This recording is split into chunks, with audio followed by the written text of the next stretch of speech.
Hey everyone, welcome back to another vlog. Today we've set out on an exciting escapade in the enchanting city of San Fernando, Pampanga. Our evening begins with dinner at romantic Baboy, which is known for its incredible unlimited Korean grill experience. But our night doesn't end there. We'll be making our way to Paya Street Coffee for a late night caffeine fix. So let's get this vlog started.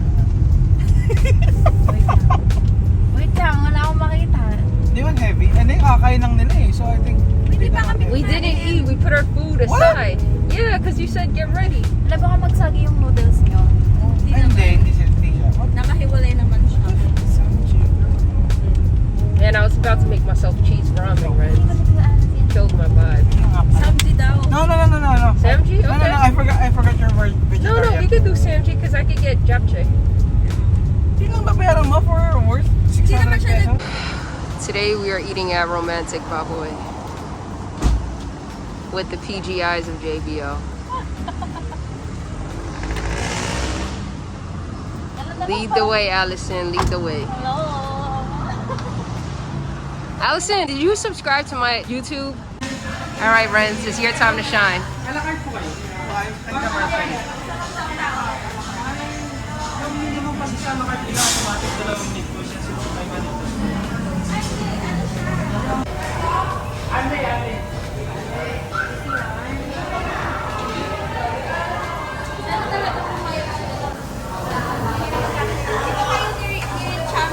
Me and Chamsi? Yeah. All right.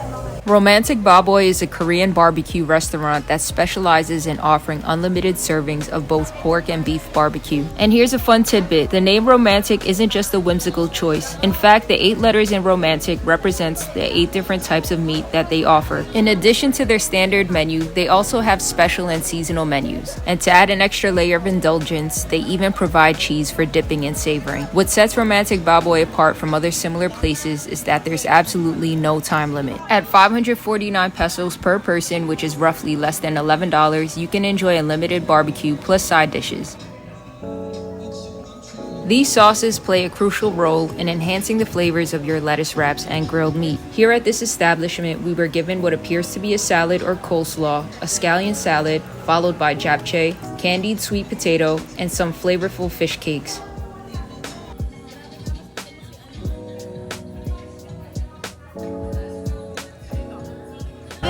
Sa video mo, may mga pork and meat and then What kind of meat is this? pork? I don't know. Yeah, pork. Pork with salt and pepper.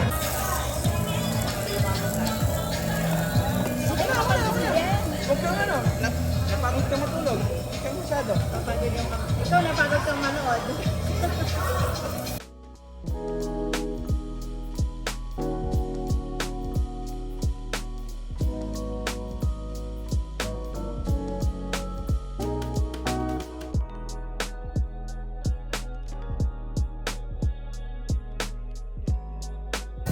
How about milk? Do you drink milk? It fits in like milk tea, but I don't drink pure milk.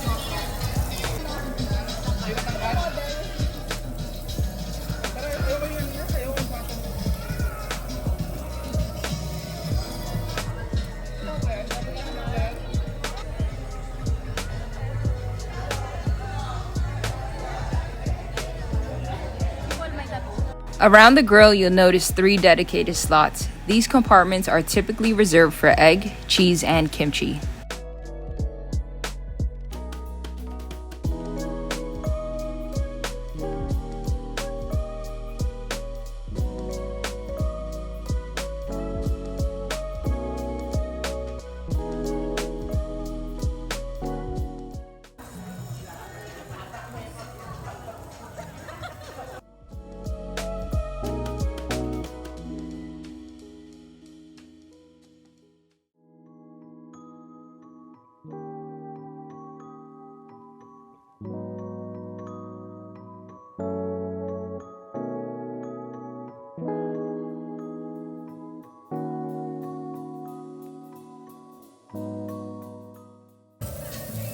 What kind of meat is this? Beef?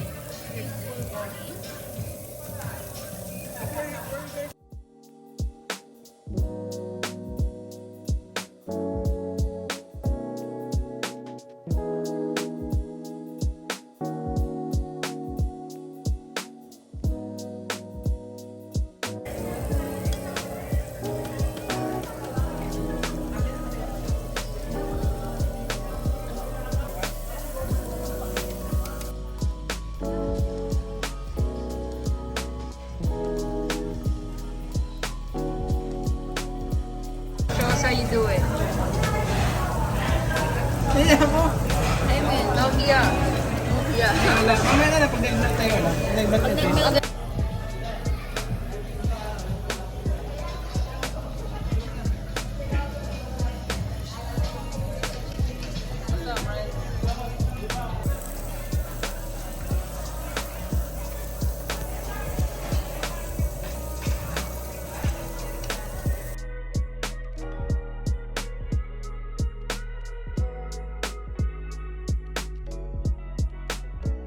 After what seemed like a lengthy 30-minute wait, my order for vegetarian japchae was finally served.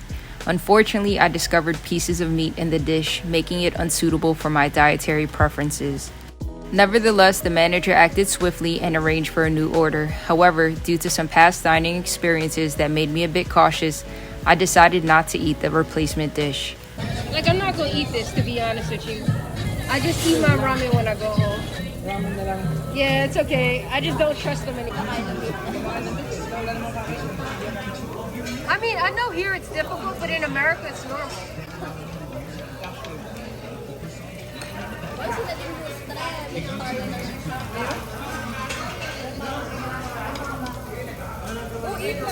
I don't want it. I do want to give credit to the manager for a prompt response to the situation and for understanding my concerns, including not charging me for the food, which is not typical in the Philippines.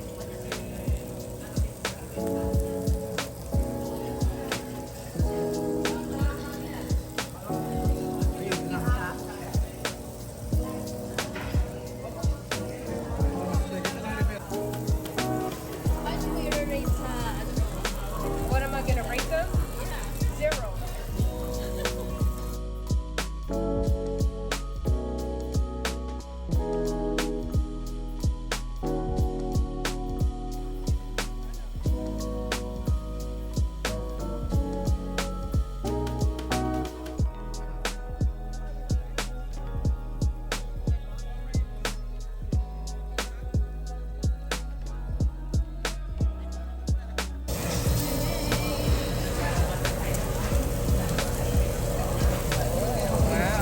Wala, it's hot.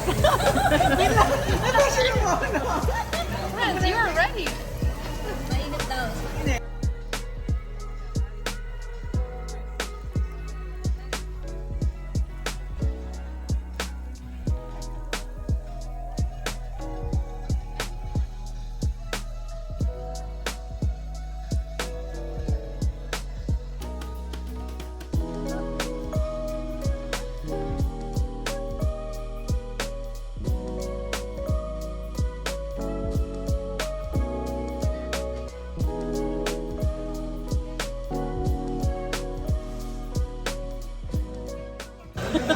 Uy, lagi namin yan. Wait, ano siya so? Mag-jump rope ka na lang kung di mo kaya nga, kung nasa bahay ka lang. Hindi ko rin kaya mag-jump rope.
After approximately 3 hours, we ultimately made the decision to wrap up our meal. That's just it. Damage. Thank you.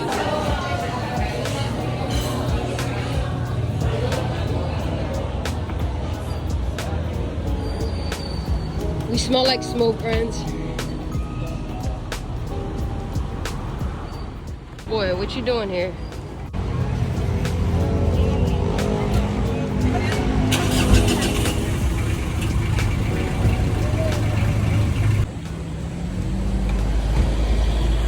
Here we are at Paya.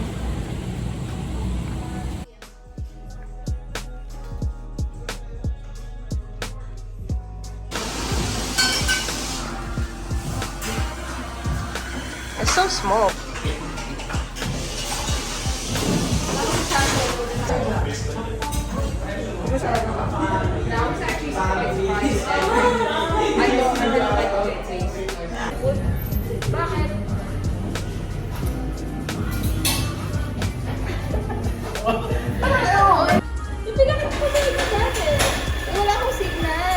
I don't have signal.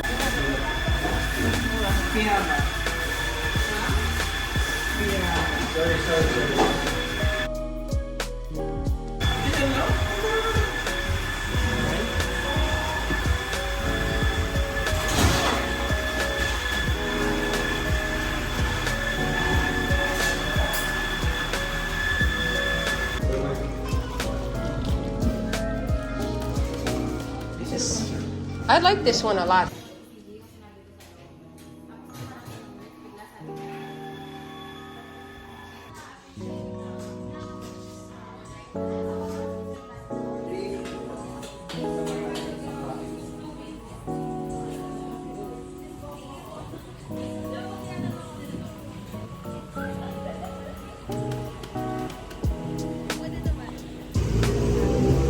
The Paya.